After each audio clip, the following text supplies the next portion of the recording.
Hi, I'm Joe Harroz, President of the University of Oklahoma. I want to welcome you to our Conversations with the President. This platform gives me the chance to talk to some of the great people who make OU so special. Make sure you're subscribed to Conversations with the President, and you'll be the first to know when new episodes are released.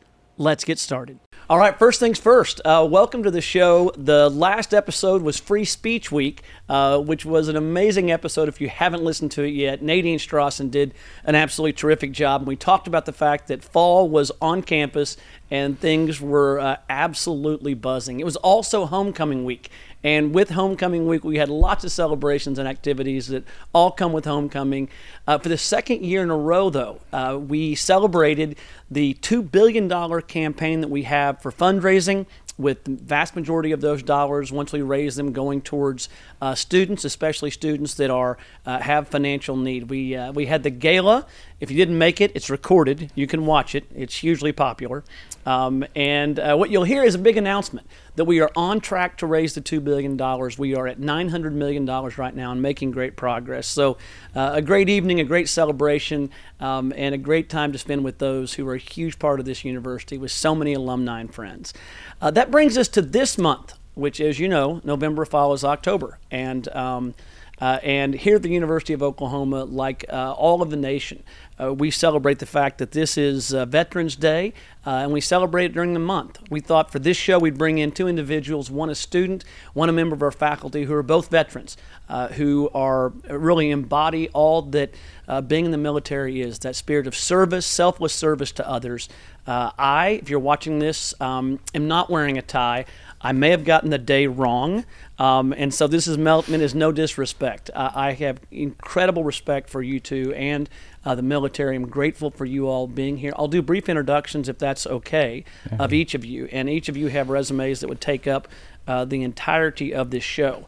But let me just walk through a couple of them. The first is a student of ours right now who's a junior here at OU, Harrison Anderson. He is pursuing a Management Information Systems degree, served 12 years in active duty in the U.S. Army. 9 of those were spent as a Green Beret. During that time, he was deployed to Afghanistan twice, Iraq once, and multiple other non-combat deployments worldwide. Finished his first active duty time as the committee chair for Special Operations Command Cyber Training Courses. Currently serves in the Oklahoma National Guard as a platoon sergeant for one of the reconnaissance and sniper platoons, and is president of the OU Student Veterans Association. Welcome to the show, and thank you for joining us. Thank you for having us. We have a lot of big questions for you. All right. But first, yes, sir, we're going to introduce Shad. All right. All right. I've known Shad since I arrived here in '94, first as a student and then with all these remarkable accomplishments. There are only 3 bullet points here, but there are so many more. You served in various roles at OU for 20-plus years. Currently serve as the director of the Executive Business Programs in Aerospace and Defense in the Price College of Business, and doing an amazing job. You're a retired colonel in the U.S. Army Reserves, and you served 2 tours in Afghanistan. I recall you departing for each one of those. And you're faculty advisor for the OU Student Veterans Association. A huge thank you for each of your service to this country. Couldn't be more proud to have you all here, and of all of our students that are veterans. I always say that of the 2 things I wish I had done in my life, one was would have loved to have tried being a prosecutor, and the other one is to have served in the military. My father, who was a first-generation student in 1947, he came to OU, and he was in the ROTC. Went and marched in the Armory that we'll talk about in a little bit, and then served as a captain after his residency in the military. So proud of that background. So let's start with these questions. Why did you choose OU? Let's start with you, Harrison. So Oklahoma has a pretty big spot in my heart. My family both my parents are from the state of Oklahoma. My dad went to OU, I think graduated in 77. And then my brother came here while I was still in the service, and he graduated about 5 years ago. So it kind of made sense that after I finished my time that I would at least give it a shot. I'd tried college before, not so successful. I was like, I could probably do this again and do it better, and do it at a better place than where I was previously. So really familial ties to the university, to the state of Oklahoma, and then also my family is here in Norman, just over kind of by Rudy's. And I have a 7-year-old. And so having that support network was really, really important in making my choice on where I was going to go to school. So I'm guessing 9 years in the Green Beret prepared you for having a 7-year-old. Only so much. There's a little bit of controlled chaos that comes with having a boy that old, but Right. But it's a whole new learning experience, and I love every minute of it. Good. I wish I'd had the training just for raising 3 kids. That would have helped a lot. Yeah. I want this next question for both of you, but let's start with, I should say Dr. Satterthwaite, but I Shad's know you fine. as Shad. Yeah. Shad, you've I've had a chance to we've kind of walked together on our career journeys, but you have done the military piece, which I haven't. When you think about your military career, how has it impacted your career trajectory and where you are today? Yeah, here at the University of Oklahoma, one of the things I would like what Harrison said, it's very patriotic and veteran friendly, and that's been a nice thing throughout my career. OU's been very supportive on deployments. As you know, we've had students. I remember our first deployment was about this time of year. The leaves were coming down, and I was gone. A group just knocked on our door. My wife opened it up and said, "Can we rake your leaves?" And so they raked all the leaves up, and she was just touched by that. That's just how it is. And you remember Jerry Jensen, who thought a lot of you when you were general counsel. You mentored him a lot. He was a Vietnam veteran, and my second deployment, he came out of retirement, to cover down for me during that time. And that's just how OU's been the whole time I've been in the military. Very supportive, and I've been very appreciative of that. Yeah, it's amazing. Jerry Jensen, I mean, you think of those names of the individuals that we've had a chance to get to know in our careers, and I love that combination. And I know whenever he came back to do that, he did talk about the fact that you're going to go serve our country, and he had done it before and wanted to backstop you. Harrison, you're now a junior, and you obviously had a remarkable career already in the military. How has that impacted your choice of degrees that you're pursuing and what you think your future might look like? So those last 2 years that I spent running those 2 kind of cyber training courses is really what they were. Really kind of pushed me into that realm. It opened up a whole bunch of new doors of something that I could do that was not as physical in nature as what I had previously done, but also translated into the civilian world. So, speaking with my brother who went through the MIS program, now works for Paycom, he really enjoyed it. We had a lot of similarities in our background and training, and I looked at it and I said, that is a great opportunity for me to kind of parlay my tech skills, and then also to help develop some of my leadership skills that I have in the military, really move them over into the civilian side. So that's kind of what I was looking for when determining what degree program to go through. And I think, what the future looks like, I have no idea, but what I'm hoping to get into is really cybersecurity or business information technology, and possibly also continuing to support veterans and working with veterans organizations. Just based on my experience so far, working in the SVA has been incredibly rewarding so far. Yeah, that's fantastic. I had to look towards a less physical role for myself career-wise after 7th grade tryouts for every sport. So sort of a little different timing for you and me. Yeah, it's all right. That's fantastic. And what a great way to think through strategically how to plan your career and how they work off of one another. So, Shad, you're the advisor, so you've seen a good number of student veterans come through. Tell us why you do this, and tell us about the unique challenges that our students, that our veterans, face. Yeah, the first time, Matt Hamilton and I are advisors for the Student Veterans Association. He's the staff advisor. I'm the faculty advisor. There was a student a number of years ago, before we really had a Student Veterans Association. He just came back from Iraq, and he was transitioning out of the service and came to the University of Oklahoma.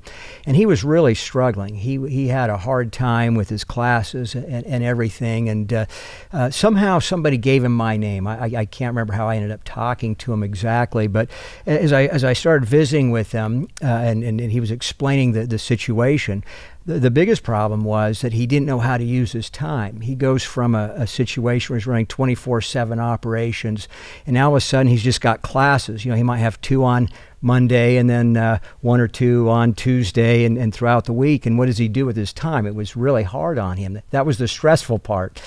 But in talking with him, we just kind of rephrased it a little bit. Well, let's think about this as a military problem and an operations order. If you have an objective, how would you accomplish that? And so through that, we just kind of looked at it, taking his classes and the assignments and so forth in a way that he understood, in operational terms, and that seemed to work for him. He went on to become, if not one of the first presidents of the Student Veterans Association there, and from there it started to grow, because at that time we were getting a lot of students that were coming out of combat zones in Afghanistan and Iraq too, and so Student Veterans Association just served a nice niche for them. Yeah. Harrison, did I see you on social media earlier this week doing a piece on the Student Veterans Association? Quite possibly. I don't know if I've seen it yet. I've been so busy this week that I haven't had a chance to take a look at it. But it's probably myself or some of the other student veterans that were a part of that. Well, I've seen some of the social media this week, and I think it's really great that people know about it. As the president, what were your goals coming into this role, and how do you feel it's going in terms of those goals that you set? So one of the big things that I noticed when I stepped foot on campus last fall was while there's veteran support at kind of like the academic and administrative level, I didn't really have like a big sense of community amongst veteran students. So I was kind of searching for it, and then speaking with Shad, I believe like February last year was when we did the pizza thing up in the Union. Really just helped me understand, hey, there's an organization on campus. However, COVID's really done kind of a number on it. A lot of folks left. It was tough to kind of hold those social organizations together when you don't have a major space or building, like some of the fraternities or sororities or other organizations might have. So I immediately was like, this is perfect. This is right up my alley. As a Green Beret, one of our jobs is to work with and build up partner forces and host nations and things like that. So I took that and was like, you know what? I need to build a community here. I came from a very, very tight-knit element. We had 12 guys on our team, and that was who you deployed with all around the world for 6 months at a time. And I wanted to take some of the elements of that, bring it to our veteran population here, and really help it kind of grow and flourish, because I recognized that, wow, it's really tough going from that tight-knit of an element in an organization to a totally different culture, totally different environment where, I'm 34, going to class with 18 and 19-year-olds who speak almost an entirely different language is a massive culture shift. So how do I get folks to be able to speak a little bit of the same language and then also deal with that transition into kind of a more civilian realm from the previous culture that they had in the military? So far, I'd say it's going pretty well. A major portion of that is due to the veteran zone that was built and finished this last spring. We have a space where we can all go and hang out, just relax and talk about whatever. Or if we need to, there's another smaller space within there that, I'll go in there and I'll see guys who used to be mortarmen hanging mortar rounds in Afghanistan 5 years ago, and now they're working on engineering formulas for chemical engineering or civil engineering, whatever it might be. So having that space helped, and then we're doing a lot more events. So we're really pushing forward with it, and I'm sure Shad can speak a little bit better because he's been here longer and seen more change over time. But I think we're doing pretty good. Yeah, I hope so, at least. What do you think, Shad? Yeah, Harrison's doing a great job, and the university's been very supportive. That veteran zone is really nice. Prime real estate right in the Union, and I know those spaces don't come along easily. So we're very grateful. It's fascinating. Whether you come from, the highly regimented space of the military, or whether you are a brand new student coming in who's an 18-year-old from, either rural or urban Oklahoma or a different state. It's interesting how this idea of feeling like you belong is so critical to success. I mean, it's one thing to have an opportunity. It's and to have access to something. But this idea that you feel like you belong and you're with people that support you, it's everything. We talk about the OU family, and I think that means that you're able to find people that you can really connect with in a way that make you feel like you're a part of it. And I'm glad to hear the Veterans Zone is working and that it's growing. What is something that those of us who have not served in the military could do to make the campus more welcoming for veterans? I would probably say, as a student, just kind of get to know your students, particularly your veteran students. Generally, they're going to be older. They'll probably have a few more leadership qualities than some of your 18 and 19-year-old kids. I know. I also challenge my fellow student veterans, to go and meet with the professor at the beginning of the semester, introduce themselves, and be at the forefront. But just the understanding of, hey, this is where they're coming from. They speak a little bit of a different language. I had a really good conversation with my business communications professor this semester, kind of about, hey, this is how we would say, hey, this is a due date versus suspense date. But really just getting to know their students as far as faculty and staff goes, and then fellow students, don't be afraid to ask questions. If you find out somebody is a veteran, don't be afraid to ask questions. I think most folks are willing to share a little bit about their experience and things like that. And then I also ask my fellow student veterans that don't be afraid to take pride in your service. Don't be afraid to say, yes, I did this, and now I'm going on to my next objective, if you want to call it that. So I think a little bit more knowledge on the faculty and staff side, I think, would be great, and that's something that we need to provide and say, hey, these are some of the important things, and then a little bit more engagement on our end and taking pride in who we are and what we've done, even though that's not what we do anymore. It's still kind of a big portion of your life. Yeah, so I can imagine that it is.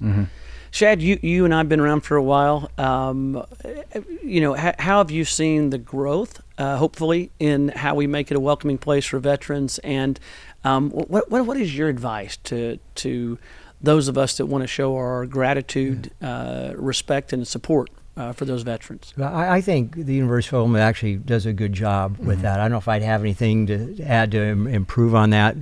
When I was gone, my wife would go do something fun with the kids. She said, we feel bad we're having this fun time when you're over there. And I said, no, I want you to have a good time. I mean, that's why we serve, not just for us, but for others. And so even if you don't serve in the uniform, I think everybody can be a good citizen. You don't have to have military service to serve in the community. And I think that's something we do very well here at the University of Oklahoma. And it makes the service that we have that much more worthwhile. Yeah. Are there any other support services that you think of that we can provide? I know that the zone is important, and that's great, but what else can we do? Is there anything that you can think of, Shad, that we can do to make sure we're providing that level of support? Goddard has been helpful as one example, and I haven't heard of any needs there that they can't accommodate. They've been very good in providing counseling and mental health services for those that need it. The Disability Resources Center has also been good to work with.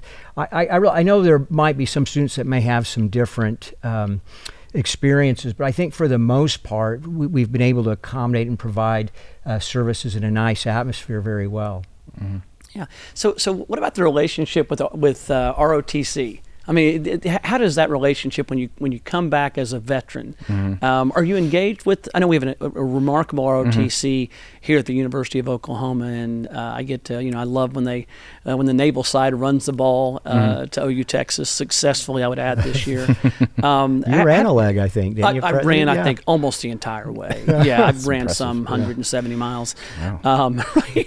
I ran long enough for a picture, and then I go as long as I can, and then I fake a phone call and divert to the side. But how do you interact with the ROTC, Harrison? We're starting to. The relationship really wasn't there kind of when I took over. We're starting to get there as far as our organizations go. It's also interesting, as a veteran, as a senior non-commissioned officer, one of the things that we're charged with, and Shad can attest to this, is order and discipline, uniform, and all those things. So every once in a while, the senior NCO and me comes out, and I'll see one of the cadets and be like, hey, come here, man. Hey, your hat's on the wrong way, or you didn't do this with your boots, and so there's that kind of aspect to it. And I think a lot of veterans, because we take pride in the uniform, we take pride in what we've done, and making sure that we put on our best, because they're also representing the military community as a whole. But I think there's a lot of opportunity there for us to work together long term. It's just really now it's building those relationships. We're in a big rebuilding phase of the Student Veterans Association. We're increasing membership, increasing events, things like that. So it's on the to-do list. We're working on it, and I've got a really great team, an unbelievable team that is with me, helping me achieve all these goals. But I think in the future, us and SVA and ROTC are going to have a lot of really positive things here to come. That's fantastic. So. And Shad, when we think about just in the last year, we had a landmark gift given in 2018. The Mulvas? Absolutely. Yeah. You might talk a bit about that gift and how it's impacted. That was really a neat gift. A lot of the buildings around on campus had been renovated, and the Armory had been a historic building that needed a lot of work. And they did a couple things. They came in and provided financing for a renovation of the Armory, and it looks fantastic because it's retained a lot of its traditional looks. The drill floor is the same, and it's got that same special feel, but yet a lot nicer. The modern office space and classroom space, it makes it really nice. Then they also provided scholarships, and the ROTC cadets or midshipmen, it is different, but they're on a different path. They're just starting, but they still have that desire to serve, and anything we can do to help that, it's great. We've got some great cadre in the ROTC programs, but the Mulvas also provided some funding for scholarships to help attract some just terrific ROTC students who are going to be future officers and leaders. So yeah, that was a neat really a neat gift. Yeah, it was amazing. Yeah. Jim and Miriam Mulva gave $20 million, and it was $11 million to fix up the Armory, $9 million for the scholarships for the ROTC. And it's interesting, I give a lot of speeches, and it's really rare that I'll get shaken during a presentation, but it was whenever we were cutting the ribbon on the Armory, and I was sitting there, and the cadets were all around, and there are lots of folks in the military, active and veterans, that were in the audience, and I realized that my dad had been marching on that same floor. And then you think about the service they've provided and all of the conflicts they've gone into, where they started their training on that floor in that Armory. And I think it's beautiful that it's been redone, and it will serve another 100 years, hopefully, or more for that purpose. But it's to me fascinating and humbling to think about all that begins there. Yeah, it's exciting. Now your journey, you have done almost everything at this university, from student to faculty to staff. It seems like I bounce around a lot. That's true. Tell us about your current assignment at the university and how that's going. Yeah, this is a really cool assignment. So about 3 years ago, the Price College of Business started an executive MBA in aerospace and defense. And so it's for working professionals in aerospace and defense. We get a lot of veterans in there, or some people that are active duty that may want to transition out or just may want to be able to get an MBA. It's mostly online, but there are 3 residency weeks. And so we have a lot of people from the services, major contractors like Boeing, Raytheon, Pratt & Whitney. But Oklahoma, this is a great spot for aerospace and defense. I know you talk about the strategic plan a lot, and that's, I know, a key component of it there. But here in Oklahoma, that's where there's just, to me, a lot of excitement right now. We have 5 military bases, and with that, that's attracted a lot of these defense companies. And so there's a need to do 2 things. One is to provide people to fill jobs in these industries, engineers in particular. They can take all of our engineers every year and still not have enough. But then at some point, those engineers may want to go into management or look for career opportunities, promotions and things. And so that's where we come in, where they can get an MBA focused on aerospace and defense. and it's really cool. We're starting in January a new graduate certificate in commercial space applications as part of that. And we've had students from Space Force and NASA in our programs already. So that's just one more thing we can do. We're very excited about that. A lot of veterans in that program too. And for me, I had to retire. The Army gave me the boot a few years ago.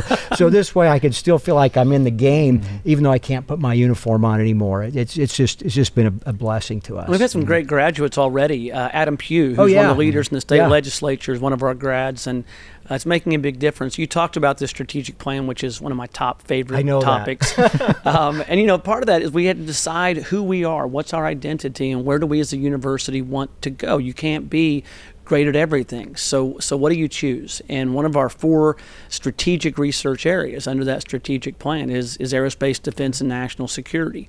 It's a space that we are very proud of, we are really good at, and getting better and are committed to. So how does your program that you run in the Price College of Business fit into the broader Oklahoma Aerospace and Defense Initiative that we as a university are university-wide investing in? Yeah, so yesterday I was at the Oklahoma Aerospace Forum, and they had a panel on workforce development. And that's really important right now. There's some neat things going on, and OU is partnering with Norman Public Schools, for example, with the Aviation Academy. I know aviation is part of it, but it feeds into the bigger picture because we need so many jobs that we can't provide enough of them in-state. Sometimes we have to go out of state, and I don't like when we have to do that. So the more training we can provide and the more opportunities for career progression and professional development, the better. And that's one of the things where Price College, I think, stepping into that game. It's a contribution we can make to help there. One of the hopes with this strategic plan and being very clear about what our identity is, and saying, with absolute pride, aerospace, defense, and national security is one of our 4 key strategic areas for this university. Part of our hope is that it does drive more individuals that are in the military and then want to pursue an education afterwards, that they realize this is a place where they're not just welcome, but they belong, that they are a part of this university family, and that we couldn't have more pride in them. So I think that's, hopefully, Harrison, as you continue in this leadership role, and over the next 2 years as you get your degree, any thoughts or ideas you have on how we can really communicate that we're beyond proud of those who are serving, and we want them here. We'd love that, and hopefully that we show it not just by words, and we don't just celebrate it one day out of the year on Veterans Day, but we say this is our commitment. I always think that one of the great lines about strategic plans is, take a look at where someone's spending their money, and that'll tell you what their strategic plan is. Our investment in aerospace, defense, and national security hopefully provides that clear message to veterans that this is the place for you. Absolutely. All right, and you've already told us what you're pursuing in your degree. What does success look like for you in a career 10 years from now? Oh, I can't even begin to think about that. I'm really focused on making sure that I get through here and get my undergraduate degree with a high GPA, but also leave this university and this particularly the Student Veterans Association and that population much better off than the way that I found it. That will be my first level of success. The next will be making sure that I get a solid job, hopefully still here in the state of Oklahoma. I love it here. I was in North Carolina for 12 years. It's a great state. I like Oklahoma a heck of a lot better, and I really want to plan to stay here. There's so many opportunities between the aerospace and defense industry. You've got Paycom, Loves, Sonic. Your brother works at Paycom? He does, sir. Yeah. Yes, sir. Yeah. And he loves it. Absolutely loves it up there. So really anything I can do in that space, or even if it's starting my own small business. I had a great entrepreneurship class as part of my mandatory schooling, and I absolutely loved it, and kind of gave me a little bit of inspiration to say, hey, that's something I can do. So really the 5 meter, 25 meter goal is kind of, or target is, colloquially, as we've said in my previous life, is get through graduation, make sure I get great grades, and leave the SVA better off than how I found it, and then just get a decent job in a decent industry and be able to put my degree and my experience to use to better that company and that kind of industry overall.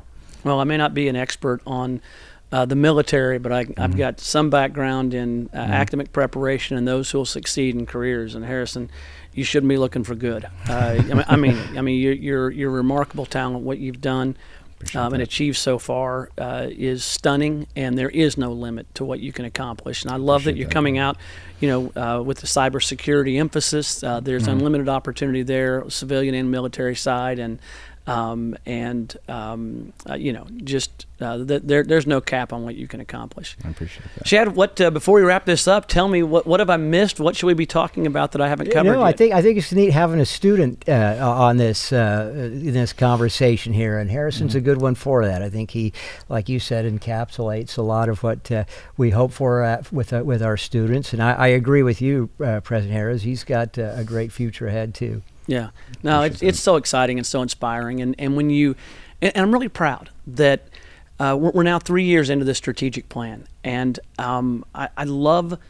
It's amazing to see the team that we've assembled. It's also so exciting to see the results that we're seeing. Right, we're up 11% this year in our record freshman class.